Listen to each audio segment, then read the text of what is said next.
Choisis la vie. Connais-tu tes qualités?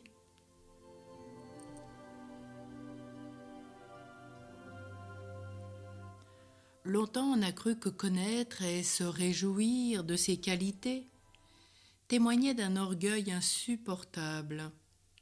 On sait aujourd'hui qu'il est au contraire nécessaire de les découvrir pour grandir, se développer dans son axe ou encore faire de bons choix. Et c'est bien sainte Thérèse d'Avila qui conseillait à toutes ses novices tout d'abord de passer une année à se connaître.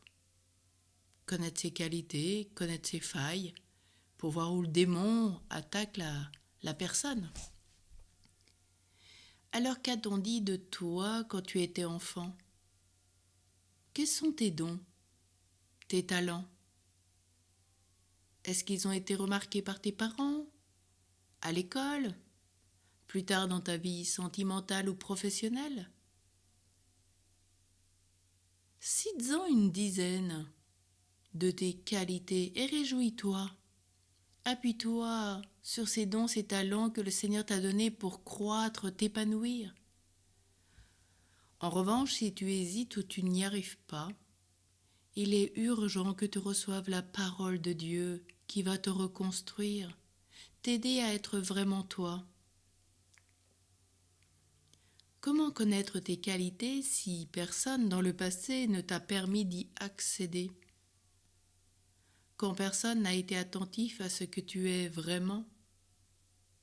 Quand tu les as fait taire au fond de toi? D'abord, observe de façon objective ce que tu accomplis quotidiennement avec facilité.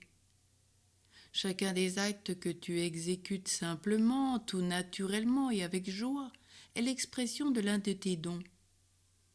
Relève ensuite la façon dont te perçoivent les autres, ce qu'ils apprécient en toi, même si tu as appris à rejeter les compliments, à t'en méfier parce que tu crains que l'on te drague ou te manipule. Écoute-les. Ne te réfugie pas selon ton habitude ou tes peurs dans la dévalorisation en disant ou bien en pensant « Il ne me connaît pas. S'il me voyait dans la vie courante, il ne dirait pas cela. » Tu peux encore connaître tes qualités à travers les défauts que tu te reproches le plus. Si lorsque tu cèdes à ton penchant, peut-être au mensonge, tu te sens mal à l'aise, rassure-toi, il y a plus d'honnêteté en toi que peut-être tu ne le soupçonnes. Alors aujourd'hui, ce matin, cherche et donne tes qualités au Seigneur. Donne toutes celles que tu reconnais. Peut-être une dizaine, peut-être une trentaine, je ne sais, tant mieux. Elles vont te servir de base. Puis rajoute, jour après jour, les autres qualités que tu découvres et accueille-les avec reconnaissance. Dis merci au Seigneur pour tous les talents et dons qu'il a déposés en toi. Rends grâce à Dieu, car tu es une merveille, dotée de talents, pour une vocation, un appel particulier.